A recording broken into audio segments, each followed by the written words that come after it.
नीट परीक्षा पेपरफुटी प्रकरणी कॉकरोच पार्टीने दिल्ली येथे सुरू केलेल्या आंदोलनाच्या जनरेट्यामुळे अखेर केंद्रीय शिक्षण मंत्री धर्मेंद्र प्रधान यांनी राजीनामा दिल्यानंतर मनमाडमध्ये समविचारी पक्षांच्या वतीने डॉक्टर बाबासाहेब आंबेडकर यांच्या पुतळ्यासमोर फटाक्यांची आतिषबाजी व ढोल ताशांच्या गजरात जोरदार जल्लोष करण्यात आला। यावेळी कार्यकर्त्यांनी एकमेकांना पेढे भरवत आनंदोत्सव साजरा केला। तर यावेळी जोरदार घोषणाबाजी केली।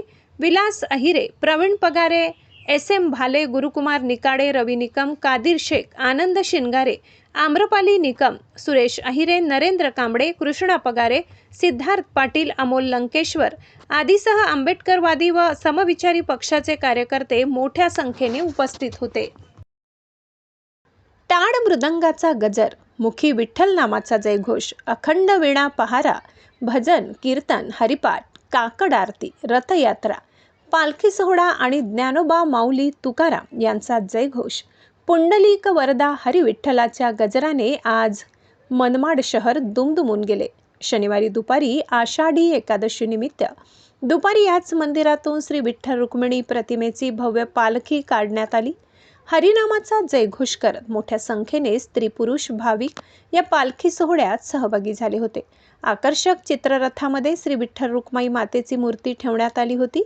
टाळ मृदंगाच्या गजरात रिंगणासह शहराच्या विविध मार्गाने आलेल्या पालखी सोहळ्याचे नागरिकांनी पुष्पवृष्टी करत स्वागत केले। श्री विठ्ठलाचे मनोभावे दर्शन घेतले।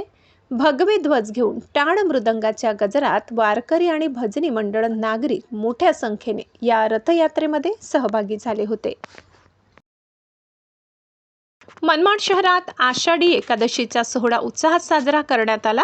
आठवडे बाजारातील बालाजी विठ्ठल मंदिर, वेशीतील विठ्ठल मंदिर, दत्त मंदिर परिसरातील श्री संत सावता महाराज मंदिरातील विठ्ठल मंदिरासह सर्वच विठ्ठल रुक्मिणी मंदिरात मंत्रोच्चाराच्या जयघोषात पहाटेपासूनच पूजापाठ व महाअभिषेक करण्यात आला। भाविकांनी सकाळपासूनच दर्शनासाठी विठ्ठल मंदिरात गर्दी केली होती। पांडुरंगा सर्वांना सुखी ठेव असे साकडे यावेळी भक्तांनी घातले। युवक क्रांती गणेश मंडळाचे आधारस्तंभ व माजी नगराध्यक्ष स्वर्गीय बाळासाहेब पाटील यांच्या समाजकार्याचा गौरव करत लायन्स क्लब ऑफ मनमाड सिटीतर्फे त्यांना मरणोत्तर लायन्स सोशल अवॉर्ड प्रदान करण्यात त्यांच्या कार्याचा यथोचित सन्मान करण्यात आला। लायन्स क्लब ऑफ मनमाड सिटीच्या पदग्रहण सोहळ्यात लायन्स क्लबचे multiple council chairperson lion Fattechand Ranka यांच्या हस्ते पाटील यांचे सुपुत्र आशिष पाटील यांनी हा पुरस्कार स्वीकारला। स्वर्गीय बाळासाहेब पाटील यांनी समाजसेवा, सामाजिक बांधिलकी आणि जनहितासाठी केलेले कार्य आजही अनेकांसाठी प्रेरणादायी आहे। त्यांच्या कार्याचा हा सन्मान म्हणजे त्यांच्या स्मृतींना अभिवादन असून त्यांच्या सामाजिक योगदानाची कृतज्ञतेने केलेली दखल आहे। मनमाडमधील प्रसिद्ध कृपाल स्वीटचे संचालक गोपाळराव सोनवणे यांनी खास आषाढी एकादशी निमित्त बटाटे व साबुदाणा पिठापासून ही जिलेबी तयार केली।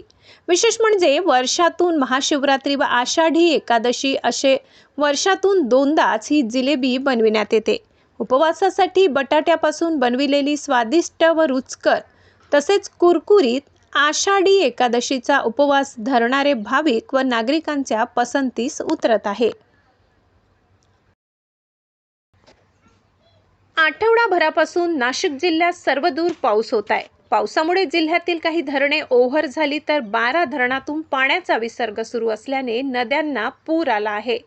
असे असले तरी नांदगाव तालुक्यात मात्र अद्यापही समाधानकारक पाऊस न बरसल्याने नांदगाव तालुक्यातील नाग्या, साक्या, माणिकपुंज हे धरण अद्याप कोरडे ठाक आहे।